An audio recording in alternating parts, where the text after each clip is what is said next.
So today we are continuing our series on the divine union of the masculine and feminine. And today we're talking about inspiration and manifestation. So this is a really, really important one. To me, it's almost the most important one because it's how we personally feel alive in life. And a lot of the other dynamics definitely have to do with ourselves, but they have a lot to do with other people, like how we interact with the world, how we interact with our partners or our children or our lovers or our colleagues. But this one is also a masculine feminine dynamic. And when we get this right, it affects all of the other dynamics. When we strengthen the feminine in this dynamic, it strengthens our feminine in all dynamics. When we strengthen the masculine in this one, it strengthens us in all dynamics. But even more importantly, this is the dynamic that makes us feel alive. It makes us feel like we matter on the earth.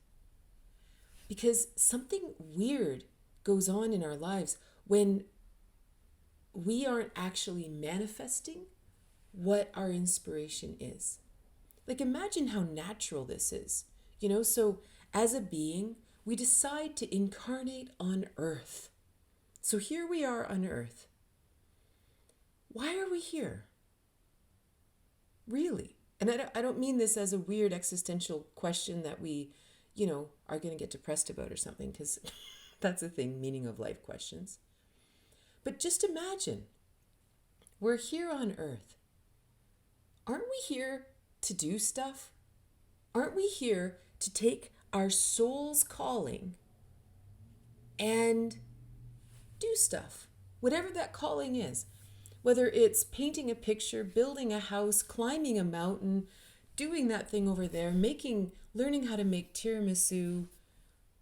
What? Learning Spanish. What is it? Isn't that kind of what makes us feel alive? Anytime I would ever be struggling with depression or anything like that, I would go to my friend Nelda and I'd say, oh, I don't know. I don't know what I'm doing. I don't know. That sort of, we all know that feeling when we feel stuck. And I remember, I'll never forget, one day she just looked at me and she said, I don't think you're having enough fun. The journey, the cycle of inspiration and manifestation is fun. This is joy. This is, I feel alive because I have an idea and I've put it out into the world. I remember reading the book 123 Magic, and it was one of my all-time favorite books on parenting. And that with Barbara Coloroso's Kids Are Worth It. These formed me when it came to my parenting style. But I remember one of the tenets of 123 Magic was the idea was that you don't want to have constant arguments in the house, right? You want to have better communication. You want to be able to know that everybody has a say, even if they're 3 years old, but they have a say for the ability of a 3-year-old kind of idea. And one of the things was that a child will keep pushing you to simply make an effect on the world around them. Right? They want to feel alive. They want to know that they exist. It's like throwing a pebble in a pond and you see the ripples, right? You see the ripples. I exist. I affected that lake. I threw a rock in that lake. I did something and something happened. I feel alive, right? And it's sort of like that, if a tree falls in the forest and no one's there to hear it, did it make a sound? We need to know that someone heard our sound, right? That something happened out there. This is part of being alive.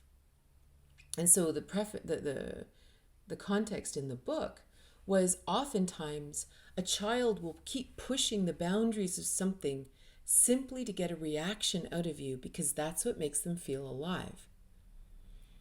And of course, that's where you do this counting thing. And it's not just weird counting. It's really genius. This is us. This is us putting a ripple out into the world, but not to save the world, not to affect the world, not to be famous, not to make $1 billion. It's just a natural process that my soul had an idea, so I did that thing. And then my soul had another idea, and I did that thing. Right? This is living. This is a soul incarnate on earth in 3 dimensions, in the physical manifestation of self, existing in the world. This should be very natural, right? This should be the most natural thing we do. We have an idea, we make it happen. And yet, it's not natural. It's one of the hardest things we do, right? For whatever reason, we feel stuck. I don't think I can do that. I'm afraid to do that. I don't know. Right? In my book, Divine Union of the Masculine and Feminine, the first section, the first part of this is actually called Living the Life You Were Born to Live. Because if we aren't manifesting from our soul, what are we doing? Like, it's a really important question. Helen Keller had this great quote, and it said, "Life is either a daring adventure or it's nothing at all." Like, that's a really powerful quote. And coming from Helen Keller, we'll take that kind of punch in the arm, right? Because, like, what are we doing? And again, the daring adventure doesn't have to be skydiving and opening businesses or feeding the hungry. It doesn't have to be this big ticket item. It could simply be the silent joy of having a daily yoga practice. It could be the joy of deciding, you know what? I'm going to learn French. One person, they took a cookbook and they simply cooked every single thing in the cookbook over the course of a couple of years. That's all they did. But that's an inspiration and a manifestation. Do you know how much fun they had? Do you know how alive they felt? Do you know how little they had time for small talk and nonsense and worrying about this and worrying about that? Because they were more interested in what tomorrow's recipe was and what new thing they were going to experience. Right? So it's really important not to make this inspiration manifestation cycle into something that Hollywood's going to make a movie about. Right? It's just being alive. Sorry, there goes my stomach. That's all it is. So, unfortunately, we have to talk about the challenges that stand in our way. I'd love to just say, and here's how we do it, which we will talk about, but there are weird challenges. When we look at this from the masculine and feminine dynamic, the feminine is the inspiration. It's the receiving. It's an idea came through. It came in, and I was an empty bowl receiving this idea. Manifestation is taking that thing and putting it out into the world. Taking the class, buying the book, starting the practice, starting to do a daily walk or run or whatever you want to do. That's the manifestation. And then life continues to cycle, right? Because even once you decide to do it, right, you have the idea, you do it, and now you learn, and then you use it, and then you have new questions, and then you do new things, and it creates this epic cycle. It doesn't end there. Inside of that, we continue. Maybe your inspiration is you want to learn how to paint.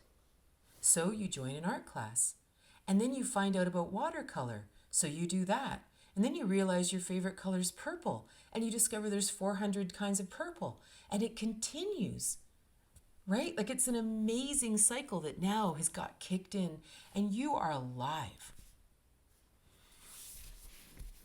The problem is this masculine and feminine is disconnected as it is in all of the dynamics that we've talked about. We don't trust the feminine. We don't even listen to the feminine, right? Not only do we oppress her within each of us, that feminine, that voice, those emotional prompts, the gut instinct, the intuition, the stuff that comes to us when we're, sleeping or dreaming. We not only don't listen to her, we oppress her, we judge her, just like in all the other dynamics. So we're taught a disconnected masculine. So in this case, for example, the disconnected masculine is doing things that have nothing to do with you. So what do they have to do with? Why are we taught to do things? Well, we're taught to do things because we make money. Maybe we're taught to do things because we make a lot of money. Like, think about the conversations even when we're discussing with our children what they want to do for a living. What university do you want to go to? What college do you want to go to? What kind of training do you want to get? What's one of the number one reasons that you might do this job over this job? Yeah, but this one makes a lot more money. But this one, you can really get your name out there. We are taught attachment to outcome. We are taught that if you're going to do something, well, you better end up famous, or it better look good to the neighbors, or you'd better make a lot of money, or you'd better be, maybe it's all about saving the universe or saving the world from something, but it's all about the outcome. Because even if you want to do something altruistic and save the world and, feed the hungry and do all these great things, but you're actually doing it only because of the outcome, you are completely disconnected from the intuition. You're disconnected from yourself. But what if instead you had an inspiration to do something? What if deep in your heart you're like, I love working with my hands and I like people. I think I'm going to become an electrician, so I can work with people in their homes and wire them up and get them doing, do fun things. My dad, he always had this fantasy that he wanted his house to be wired like the Starship Enterprise. So he could just walk up to a door and it would open, and he could go over there and it would just dispense water. We're getting there, but he always had this fantasy. What if you created a business? What if you decided that what you wanted to do in the world was based on an inner desire that had nothing to do with the money? It had nothing to do with the prestige in the community. Like, this is an entirely different perspective. And very often, sometimes our first jobs are just what we need to do to pay the bills. Who are we kidding? But oftentimes, it's our second career that actually is our passion. If we're lucky enough that our first career is our passion, that's awesome. But oftentimes, it's not. And if we've chosen a career because of the money, we're in big trouble. That's like the straight line to burnout. It's the straight line to our relationships falling apart, to depression, to addiction, to alcohol, drugs, all kinds of things. Because inside, we're completely disconnected. Our soul has become irrelevant. We've just become sort of this ghostly hands that are out there doing stuff, saving the world, making lots of money, looking good to the neighbors. But the feminine doesn't even exist. This has nothing to do with who I really am. And so it's a very interesting question when we ask ourselves, why do I do that thing? Sometimes we even do physical exercise because of the outcome. We run every day because I need to lose weight, or I need to stay trim, or I need to be fit. I go for a walk every day because my doctor said so, or because my partner's going to lecture me because I'm overweight or whatever. These are not, these every time we go for a run, we go for a walk, we do the thing because of that, we are disconnected from our soul. There's no joy in that.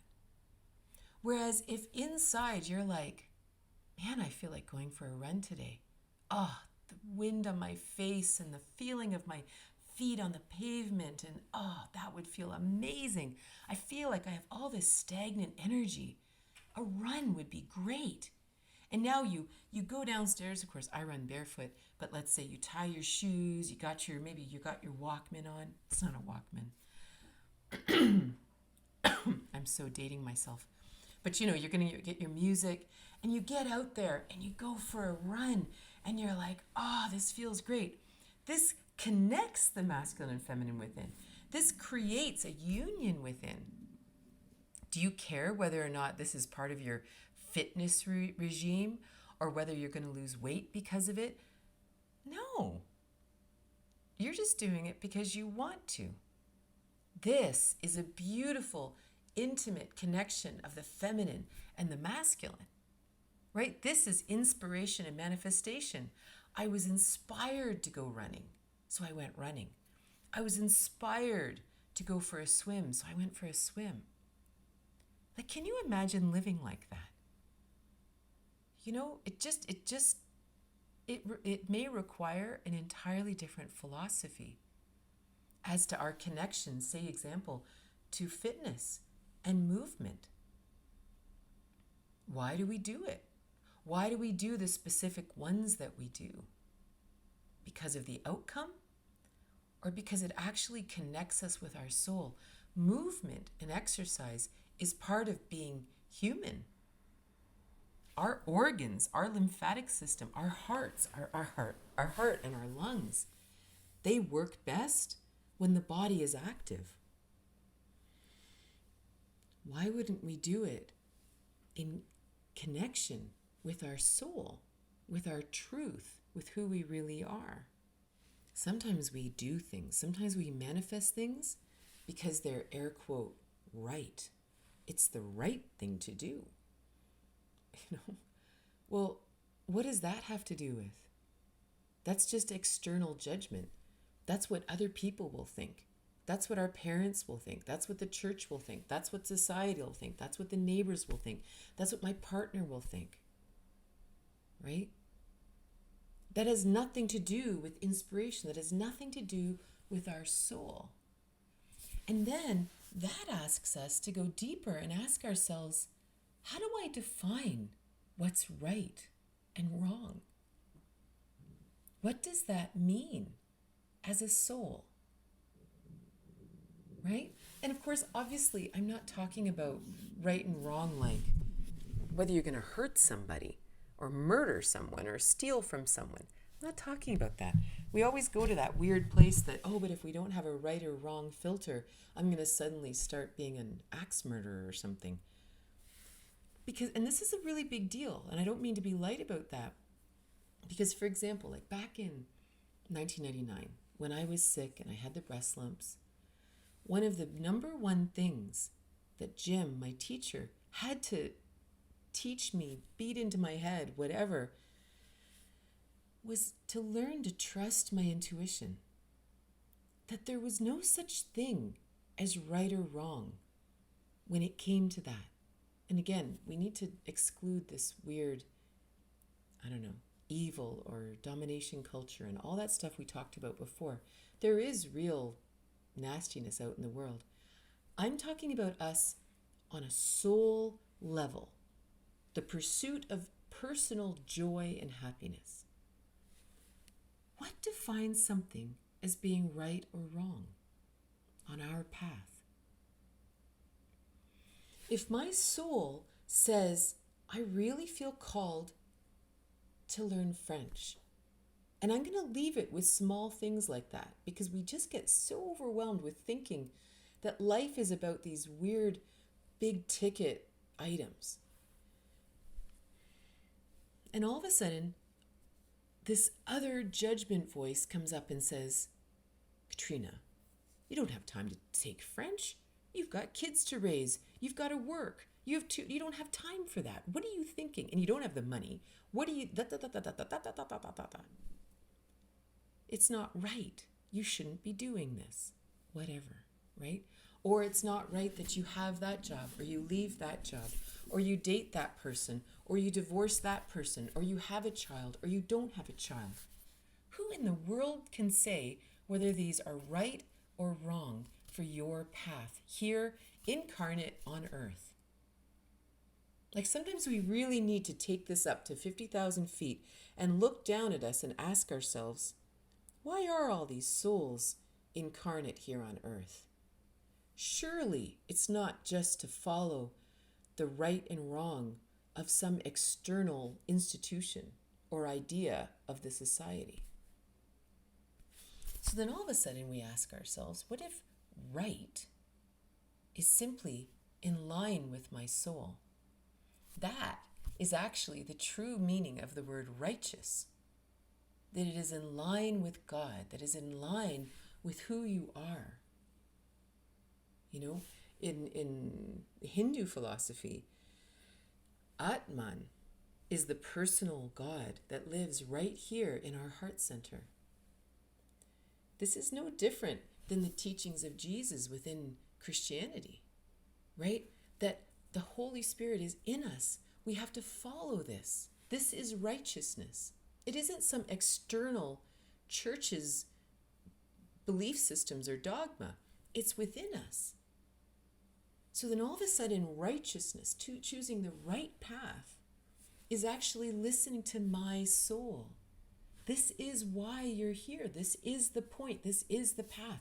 Who else can tell us what path we're supposed to be on? Whether we are blood related, whether we love them and we've married them, or we are part of a family of friends, who in the world can hear what your soul is saying? Like, this is really, really important. And then all of a sudden, this asks us to have an entirely different philosophy of life. That suddenly the feminine within us, that inspiration, our emotions, those gut instincts, our truth, that I am moment, that part of who we are, that feminine, is our guide. Right? In all of the masculine and feminine dynamics, the masculine is born of the feminine. The masculine rises out of the feminine need, desire, direction, everything. Imagine in our lives living like that. That what I manifest always comes from my soul. It always comes from my desires, my truth, what would bring me joy, what would bring me happiness. Right? Imagine how happy we would be.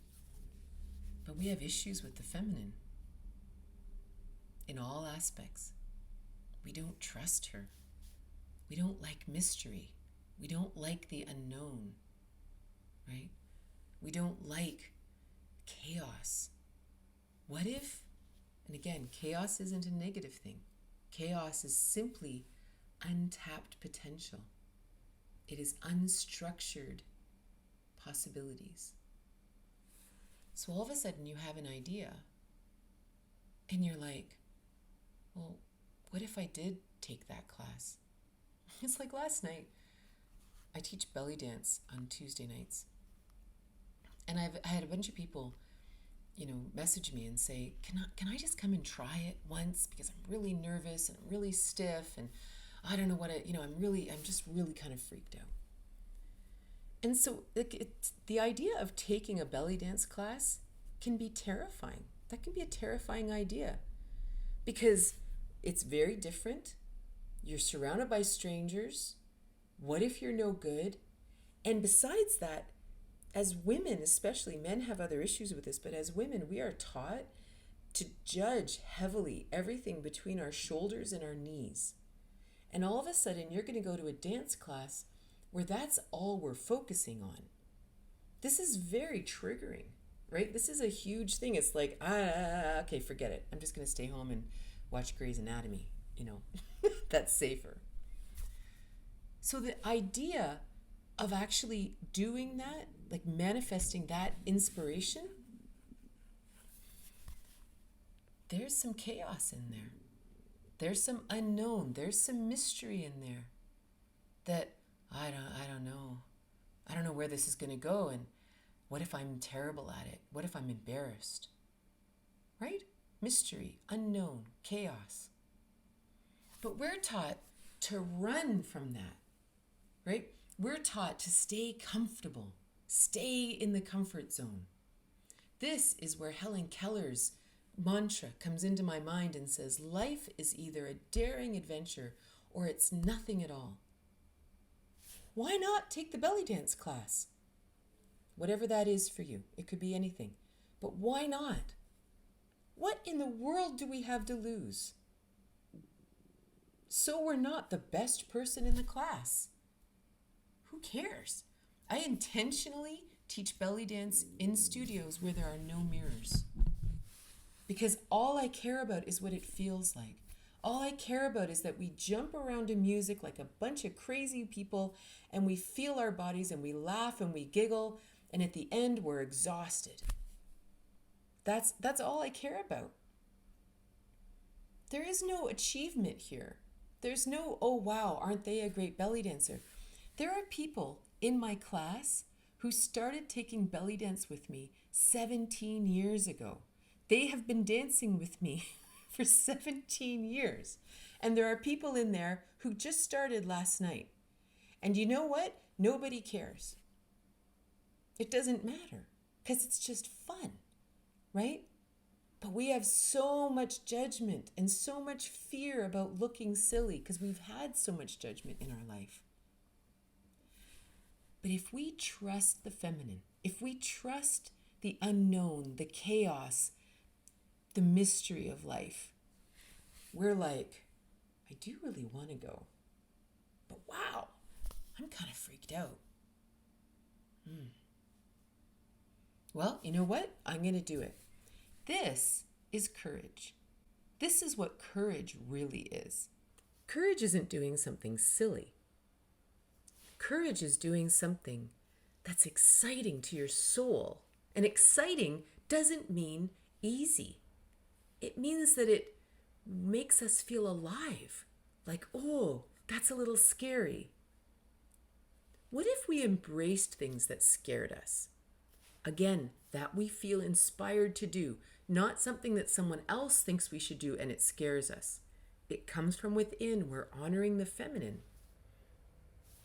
Because what happens is, every time we honor the feminine, every time we honor that little voice inside that says, oh, I so would love to do it,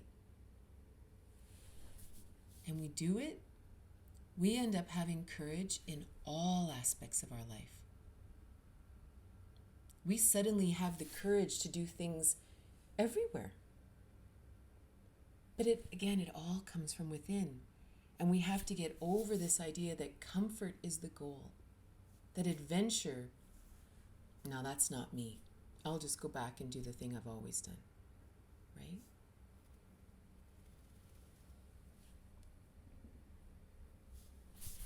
So then how do we develop this feminine intuition? How do we do that? Sometimes we do it in crisis. When things really matter, we sit down and we ask, we pray. You know, they always say there's no atheists in the foxhole. Because in a moment of crisis, we're like, I don't know what to do, so I'm going to ask for help. And we ask for help. But we can also do it in our day-to-day life, in little things. And I really mean little things. One of my favorite things to do in terms of intuition, and again, we can have no attachment to outcome here, which is why it's so important. My favorite thing to do on a day-to-day basis is listen to my intuition to figure out how to walk somewhere or how to drive somewhere. Maybe I'm out walking the dog, and a little part of me says, let's turn right here. And I never turn right here. and I turn right. And then my intuition says, well, maybe we should go down that road. And I'll tell you, even on something as simple as walking the dog, my brain will come in and say, Katrina, we don't have time to do that today. We just have to get her around the block and then we're going to get back and go to work. Or, nah, I'll just go the normal way I always go. But my inner voice was like, no, let's go this way. There's nothing riding on the choice. Sometimes cool things happen and I run into people. Like, for example, yesterday, okay, back up a little. So last week, I went to this authors event. It was really cool. There's a group of people in Goderich who are all authors and they get together once a month. And I got invited to this event and it was so cool. It was the coolest thing. I so enjoyed it. And a woman came up to me and she said, Katrina, it's so nice to meet you. I've been following you for years and I'm just so excited to finally meet you in person and blah. It was really, really sweet and she was really nice.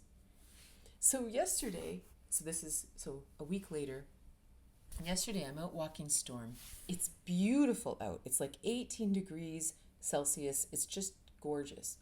Storm and I are out walking. And again, this little voice in my head says, go up that street. And I argued with it because I was tired and I didn't actually feel like walking that far. But just as I was trying to make the other turn, I was like, just do it, Katrina, go. So I walk up this other street.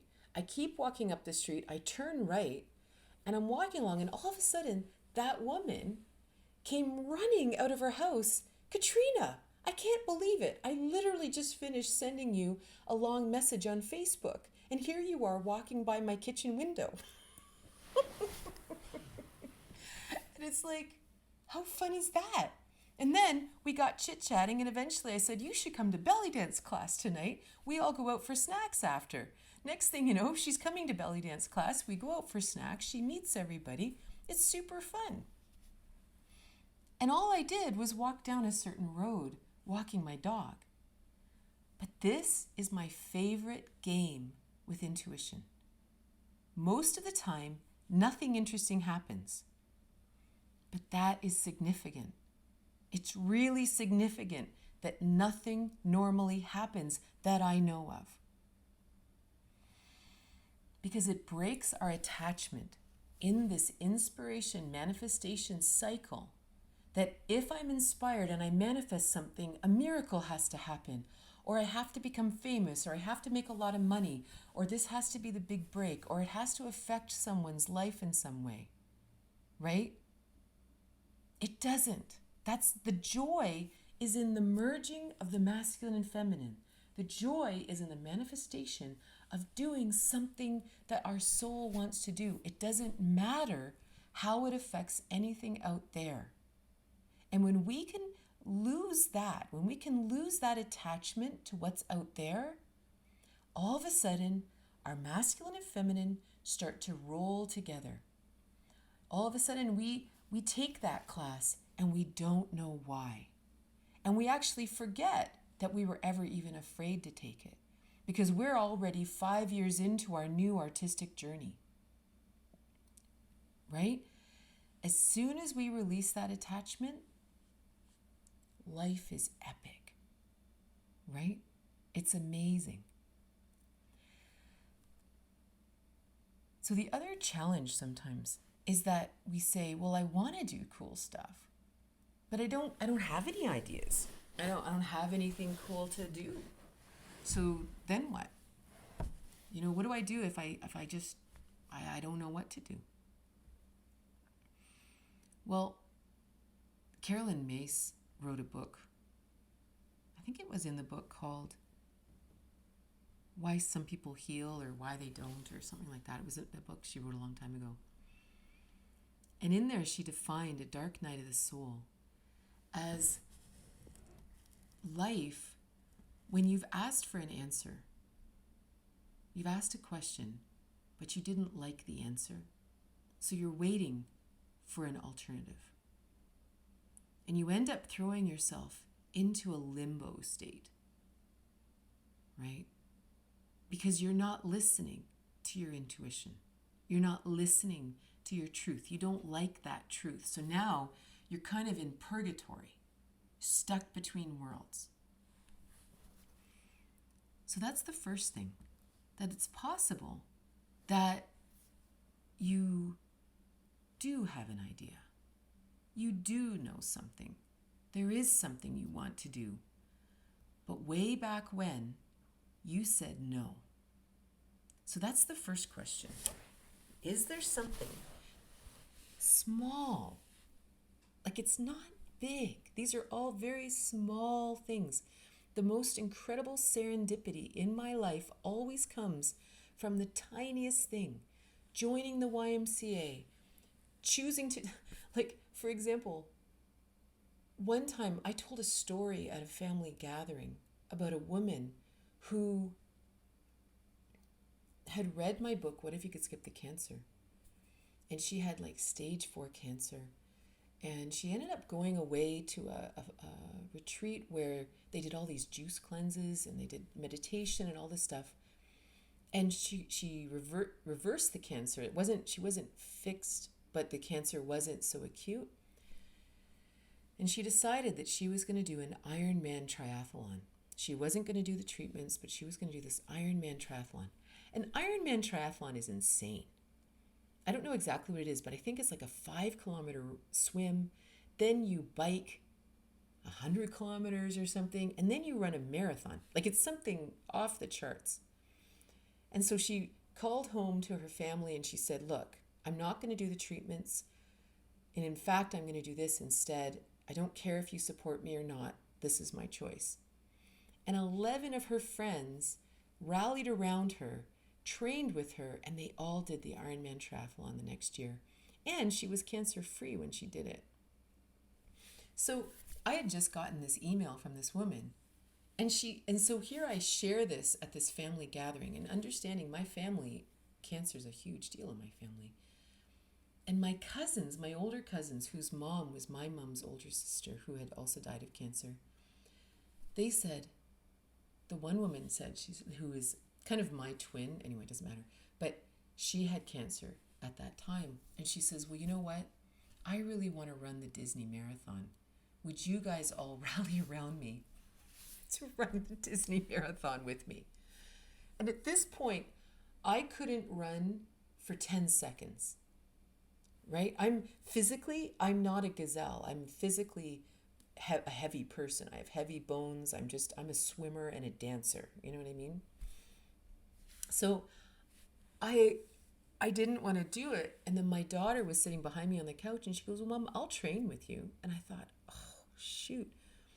So next thing you know, I'm sitting at my train station, because I used to own this train station that I taught out of. I'm sitting at this train station and I'm just like, oh no. This guy walks in who was a local doctor who I'd recently met at Radio Shack, because he had also read my book. And he walks in, he goes, Katrina, what's going on? I said, oh, I've agreed to run the Disney Marathon. I said, I can't run. And he says, well, you know what? I'm exploring natural running. He says, how about I teach you how to run? And this began this entire journey of natural running, barefoot running. I started running 5Ks barefoot, all these things.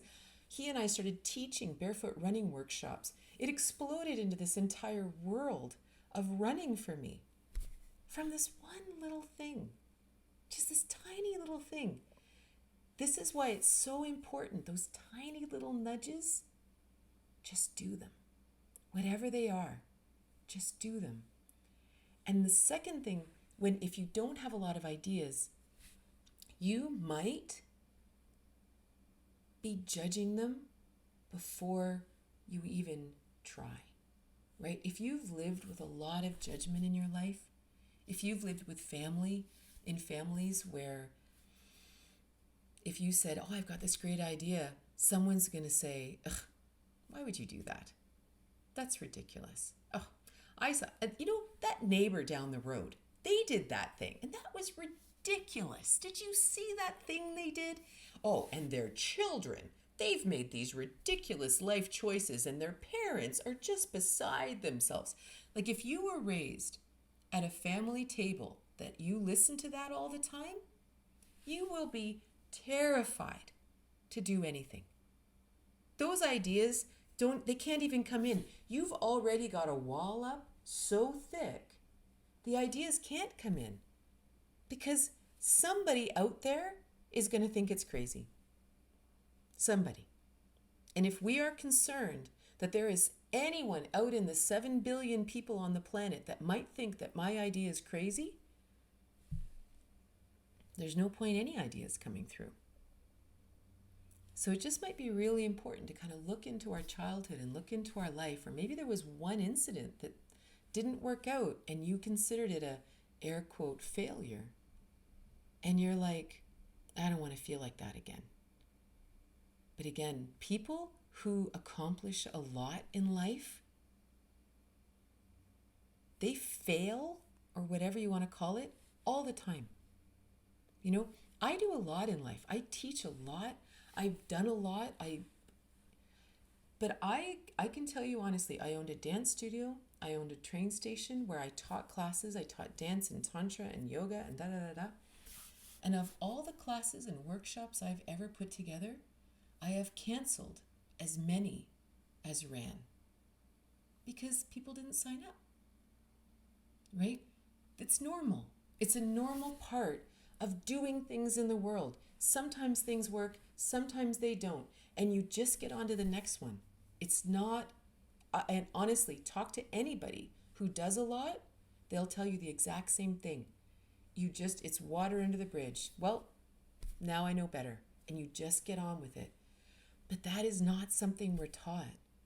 We're taught in schools that you have to get the A, you have to get the award, you have to be on the honor roll, you have to be able to be judged highly, right? Yeah, and we have to get rid of all that training inside of us so that the ideas can come in, right? Then the ideas come in and we try it, and it works, it doesn't work, who cares? The fun was in the trying, right? That's the joy, and that's the whole thing about this masculine and feminine union. It's just the union that brings joy. It has nothing to do with anything else. So thank you so much for being here, and I hope you have a wonderful day.